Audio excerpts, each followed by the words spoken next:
他花费38000美金办理美国地解令。各位观众、各位网友，大家好，欢迎收看《移民访谈录》。今天我们邀请来我们走线群体最大的网红张工，不是最大的，你是走线群体里曝光度当时最高的。听说你最近发大财，祝贺你！网友说你每个月这流水都超过5位数了10万，对，超过了，知道吧？太厉害了。对，谢谢。听说你下个月开大庭，你现在什么心情？就是很期待，非常期待。目前美国政府打击移民，你在这个时候开大庭，你认为你会通过政治庇护吗99%吧。对，真的。为什么这么有信心？因为我觉得我的案子从头到尾，第一个就没造假，第二个就是证据链条就是非常的清晰。之前的那个8000字的庇护陈述书，然后也被我精简到了1000多字、2000字。就之前的8000字可能更多的是什么情感性的输出，然后我的新律师就告诉我，你不能这个样子，不要写散文，时间线写小说呢属于。对，然后时间线给他统一了一下，有个主线就 OK 了，里边的每一个字我都有证据。听说你上一个律师啊给你的建议让你自愿离境，这是一个好建议还是一个坏建议？这个问题，你应该说这个人让你直接那边口井那边水挺深，你直接往里边跳，这是好的建议还是坏的建议？小的时候有一个脑筋急转弯，前面有一个井，你懂不懂？前面有个井，你懂不懂？我不懂，不懂就掉下来了。前面有个井，懂不懂？懂，懂掉下来了。而现在很多这个网友说这个是我的律师是中共派来的奸细。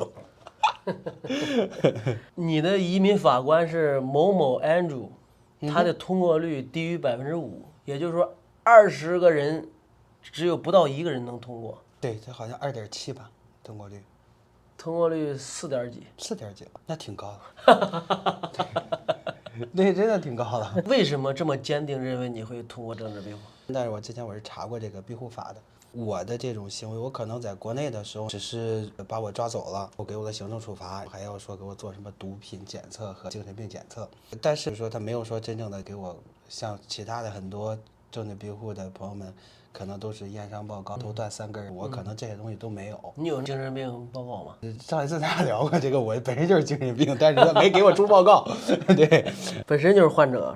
对，目前为止。你办美国身份，就办美国移民这个过程，你花了多少钱了？加上这来的一路吗？还是？不是，你就入境之后，你找人办身份花了多少钱？前后大概得38000块钱左右。我天，还是有钱。那时候我都没钱交房租了，我哪有钱都给。你花了38000，花的越多越安心。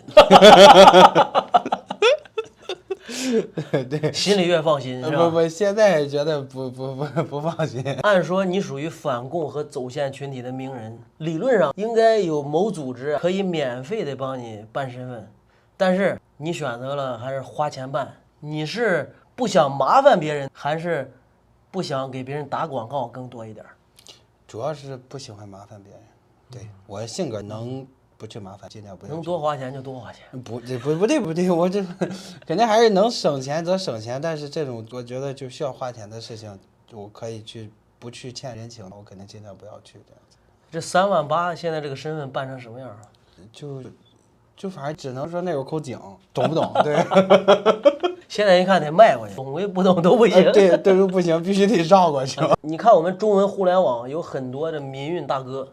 民运骨干或者民运领袖，他们都被美国政府递解出境了，或者是他们没有拿到美国身份，比如尹胜啊、姚成啊，你对这事儿怎么看？我好像没有关注过。有没有可能是有的人越反共，美国越不给他身份？我觉得也不是这样的，肯定给不给身份最重要的还是看你的陈述和你的证据链条逻辑，对不对？他其实说你在这边你骂都能骂。你有没有感觉？来美国拿到美国身份，这都是命，也不看你材料准备多少，也不看你证词，直接就给你身份。反正我听说过，应该10年前是这样，但现在应该。比如你看你那第2个孩子，就生在美国，也不用排期，也不用拿绿卡过5年考公民，就直接就是美国公民身份。对，这个是美国宪法赋予的。来到美国拿到绿卡是不是看命？这个有运气的成分在里面，但是肯定自己得认真去对待。我觉得身边有很多都被这个叫递减都没有过的，很多优先进来的还是偷渡进来的，很多都没有过。你对你孩子未来有什么期望？这健健康康的，不开开心心的，每天多笑一笑，就只有这个。我倒没有，我对俩孩子都没有要求。也玩音乐？老大，我女儿算是逼着她练，会弹俩曲子就没了，就不再学。会几个和弦？和弦会挺多。那厉害，可以当明星了。一般明星会4个和弦就够了。我会5个也没有成明星。你现在就是明星。没有。你现在在某个群体里 top 什么玩意儿？比如说头啊，你在你这个群体里，我是什么群体？卖餐盒里边。卖餐盒里玩音乐玩的最好的。对，洛杉矶这样应该是这样。你在视频中，你说在走线的路途中啊，上了一个船，说这个小船很危险。对，说是加勒比海。你根本不符合申请政治庇护的条件，这是移民局的律师重复对我说的一句话。我从未有过如此愤怒，更从未有过如此后怕。如果说有一次可以和这一次接近的话，那就是3年前在偷渡的路上，我和我的家人一起坐上了那艘风雨飘摇的小船，滑进了加勒比海的中央。上船这个水路就这一趟收你多少钱？它是从那个叫雨林里面，它是有2个路，一个叫什么卡雷托，那个比较便宜的路线，就需要在雨林里面走3天。我的可能就比较快的路线，可能走1天就可以。他们还给我安排船，那艘小船，好像一共一个人应该不到1000美金，800、900这样子。玩命还得掏钱，有生命危险。有，你听说或者你见着有人去世？我没见，但是我听说很多。谣言还是传说？真事儿？真是这个是真事，因为我们同行里边就有人他在雨林里边待了2天，他又回到来，他在雨林里边是看到过尸体的，这是真的。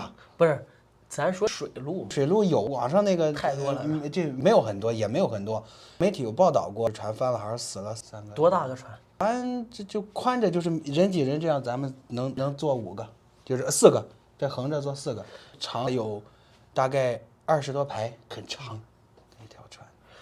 你看你走线投入这么多钱，你们全家出发前，你为什么不想着一下子办个日本或者韩国签证，直接去墨西哥再去美国，非要从始发站来？当时没有想，也都没有这个资源，没有这个信息，就感觉大家都已经来了，我就跟着一块儿。但是还有一个，还是说一家人一起。但是现在我知道，其实一家人一起，我花那些钱，其实我完全可以都去别的关键拿个身份证再来。但那时候也没想，没出过国，也不知道。对，你当时拿了30万美金，够投资移民了，其他国家。这儿不够，这儿得80多。你这太有钱了，我这都欠好多钱。我说你这个单走线全家这5口是吧？啊，对，当时5口。花了多少钱？就没干美元，咱都是按人民币的，大概有个70万人民币。你是英雄，70万够环游世界了。对。但是你们只还了这个美洲。现在我再回想起来，其实这种体验感，可能再过上10年以后，再去回过头去看，还是不一样的。对，可能你怎么去看待它？冲动的惩罚。但是我没有喝醉，那也没有喝醉。你说你被美国的移民中介或移民律师坑了，你认为你在这个过程中，你的责任占多少？我的责任可能占，这怎么去划分？如果说我不是100%的信任，就不会出现这个问题。所以说，如果说这个责任就是信任，那我基本上就是我的全责了。我的天，对，真的是这样。对，这是哪个环节有问题？我开庭的现场，你开过大庭了？我这开了好几次，开3次。你开了3次大庭了？对，这么厉害？对。为什么开3次？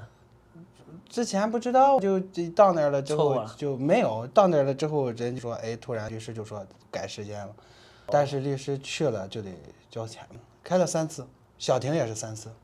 对，看你这个状态，感觉是势在必得。假设你在下个月拿到这个身份之后，你第一件事会做什么？搬一个餐盒，搬箱子。这个你有没有计划拿到身份第一件事干什么？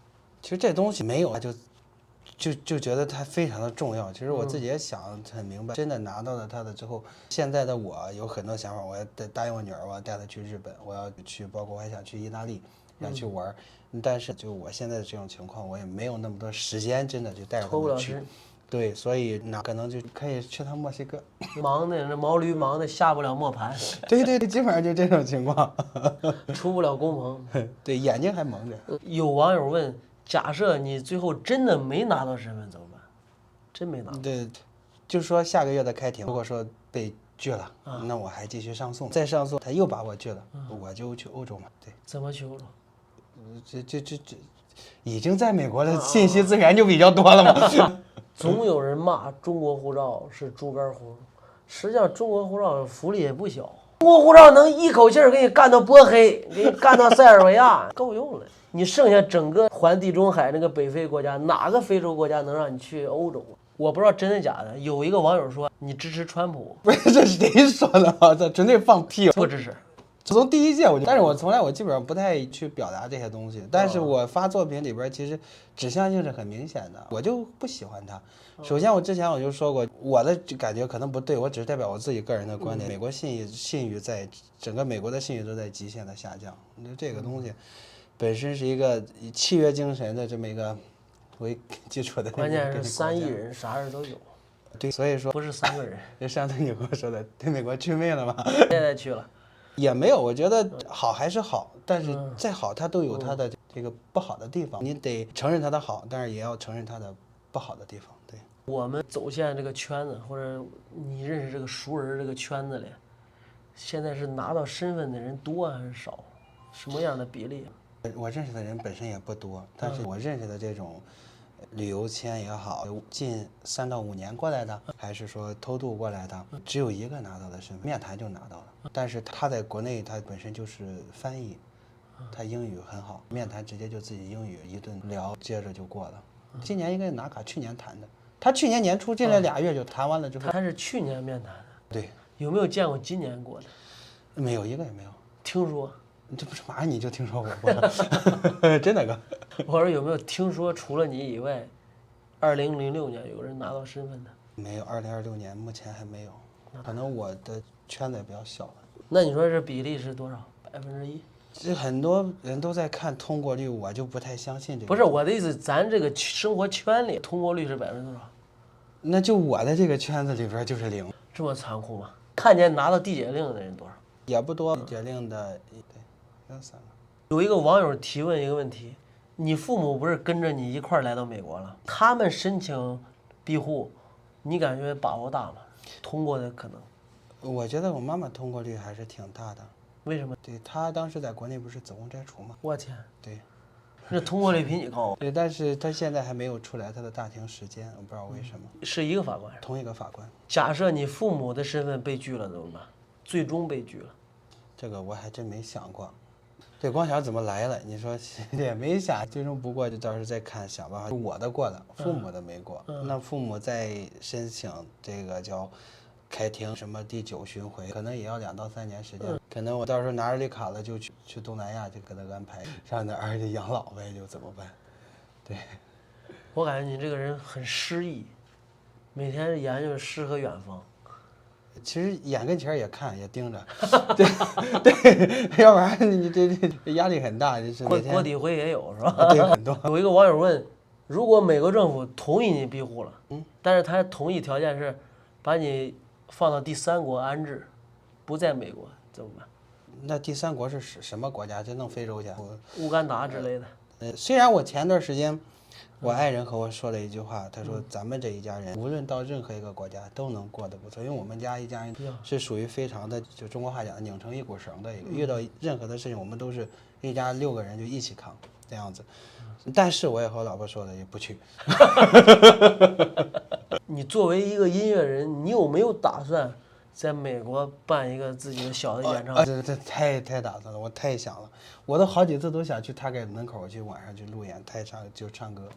我觉得我现在离音乐太远了，但是我今年年底之前第2张专辑会出来，我打算在台湾出我的第2张专辑，12首歌已经做了9首了，还剩3首。第一个专辑在中国出的，对，19年的时候出的，发行的。围在这里面吗？没有，那时候不敢弄围，那时候没弄围，那时候疫情还没来，没有围，那时候只有党。打。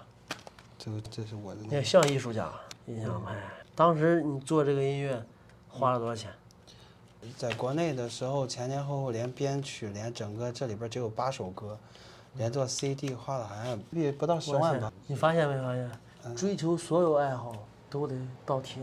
对，确实倒贴，没赚1分钱。但是我做了2000盘 CD 全卖完了。我的2000盘 CD 是19年、20年做的，这都是7、8年前的东西了。我做完了之后没人买，送。也没送，我就把它留到那儿了，就反正在库房里边放着。我有个库房专门放吉他，因为有学校嘛。突然有一首歌火了，大家都问我你有什么东西卖吗？我说有，我有专辑，但是里边都我有维吗？我说没有。我说但是第1张专辑我有。我说你卖多少钱？我说69.9块，结果也就2周就卖完，全卖完了，回本了。回了。你第2盘专辑全是反共，其实不叫反共，这个东西它就是我的一种自由表达，对一种创作，基本上就围在里面，围提线木偶 near the flat 就是习近平的最后几乎近平都在里边。哎，你这围是表达啥？封城了。对，说它不光是封城，我觉得，但是写这首歌的时候是因为都拿蓝色的铁皮，全把整个小区全都围起来，你不能出去。但是我就站不住，我就半夜就翻墙出来。就围着就外边作案，我当时出来拿着手机在路上跑，很多警察他在家也是憋着没事，他不都在街上巡逻，都憋得慌，开着车在街上转着，到处都是警车。我出来一看见警车，看见就得抓走，我就往冬青树里边钻了好的，我就跑到我学校，打开门，在那里边看到了很多，你有叫出入证，就比如说什么环台县五里小区的出入证，你得让居委会给你盖章，你才每天哪个时间段你能出来买个菜。我一看外边所有的小区全都是拿铁皮给围起来，然后我就想写这么一首歌，是从这儿来的，不光是这个铁皮了，可能思想的教育都是写那个思路彻底打开。对，那你得感谢这个国家给你创作的源泉。也是，现在写的歌就没有之前写的那么的不接地气了，是吧？对，稍微有点飘的。所以最近脱离实际，对，没有写出来好歌，对，一直没有，还得再围起来。这不快了吗？他现在关键是，美国移民法院人家不看证据，人家上面领导，美国司法部人家要求你不能通过别人了，你不相信？对，因为我觉得目前还没有。你的案子比较特殊，因为不是我的案子，我是说美国司法肯定到不了那种程度的。关键你回到中国真的得迫害你。反正我自己觉得是我一出机场就得备案，对，因为我的国内的警察找我，包括去骚扰我岳父岳母，这都是很真实的东西，这个我也没办法造假。所有的之前的时候他给我打电话的通话录音也全部都有，又不是说你那东西就故意去造假。包括我的证据，包括美国之音，你说的，他也给我写了证词了。BBC 电视台是答应我写，但是它流程比较繁琐，对，所以到现在还没给我。美国之音给你写了证言，证明你回国遭到迫害。没有，他证明不了，他又不是中国政府，他只是说在讲当时采访我的这么一个事实，都问了什么，他都看了我什么样的东西。因为当时人家采访我，人也不是说我说是啥就是啥，我说的这些话，人是也要我拿出来相应的证明，他就看一下。对这个情况。但是美国川普政府已经把美国之音关闭了。那个 ABC 电视台我那节目没播出来，不也是采了200多人吗？我说整个 DOA 它已经没有电视节目了。不知道哥，我也实在脱轨了。我整天出来半箱。你不知道 DOA 关了吗？我真不知道。采访你们之后，人家说你这钱都白花了，关了吧，台就关了。我知道这个事，我好像听说了，那时候得说不给他财政支持了嘛。对。我看美国之音也挺卖力气，主持人也上巴拿马雨林来了，就采访那个。他好像做了个纪录片是吧？对，每一站怎么去。对。就跟这招商引资似的，缺人。对，但是能把这一路上记录下来，你毕竟我当时只是说靠回忆，还有手机上的这些照片，其实我是非常想把这一路上的所有的东西都记录下来。但是你想，当时得要命啊，但是没时间。对，在这要命的这个前提下，我还又有那么多素材，我做了那个叫赴美经历的视频，我现在感觉成就感还是有的。对，我看新加坡有一个台，做了一个走线的纪录片。对，它的那个标题是“走线”2个字。Walking line。有一个网友问你，假设美国政府把你遣返出美国了，你在美国最不舍的是什么？最舍不得的是什么？是好像也没有觉得什么不舍的，可能就真的走了公司，也不知道最不舍的是这个公司，可能这个公司倾注了太多的白头发了。其他的，你指望说文化、什么教育、什么美国的各种各样的精神，就是那些东西，你在这里的时候，你是被它包裹的，或者说，当你走了之后就没有了。唯一不舍这个公司。不是，那非要让我回答，我就觉得这些东西它最起码还值点钱，你别的东西处理再走。这不是上一次我之前律师不是建议我了吗？你4个月时间够你处理你的公司的事儿了。当时你那天状态怎么样？去之前信心满满，就像我刚才和你说的一样，感觉马上就要拿身份了，马上就要拿到，就心心念念的这么久了。到那之后就庇护陈叔叔就没有，直接政府就说你根本就没有资格申请政治庇护。是没有证词，个人陈述书手写的那玩意儿，对，没有。那有英文的翻译是没有，所以人家不是说，你只要今天开庭，我立马就把你，我不接受你的这个叫申请，立马就是你开庭，你不是开了3次大庭吗？头2次都不知道，头2次那时候不是我的意思，头2次律师不知道你没证词吗？没告诉我。开庭当天在那个法庭里，政府律师告诉你的。之前谁也不，他们没告诉我。他知道。那我觉得这个律师他应该知道，但是他说不定他就没有看没有翻我的案子，是明天开庭了，今天晚上7点多，这个中介给我打电话说明天不去，次抓人抓的挺严重的，反正通过率也很低，各种的。他说律师说了，那不去不就递解令了吗？他让我拿我爸爸在住院，我爸爸生病住院，重新安排，以这个为由说我精神状态不好，身体也劳累，我就给我申请往后延。说明人家还是知道你没证词。对，知道是知道，但是他没告诉我。但是第2天我一早我到了叫法院了之后，我的律师还非常没有直接告诉我，就比较含糊的说，你这里边，他先问我一句话，他说，你的中介是谁的？以后不要找他了，你直接联系我以后。先说了这句话。说完这句话之后，又接着说你这里边连庇护陈述书都没有。我一听，我这个天！我说你这案子，我说在你手里这么久了，我说张律师怎么这都没有？他就肯定往中介身上推，五雷轰顶了。对呀，他又说也没关系，就翻着我那589表格，他说你那589里边还是写了一点的。我说这个能当庇护陈述书用吗？他说应该一样。他还和我说，他说要是在法庭上，法官如果问的话，翻译问的话，你就说你的中介把这些东西都这个叫什么了。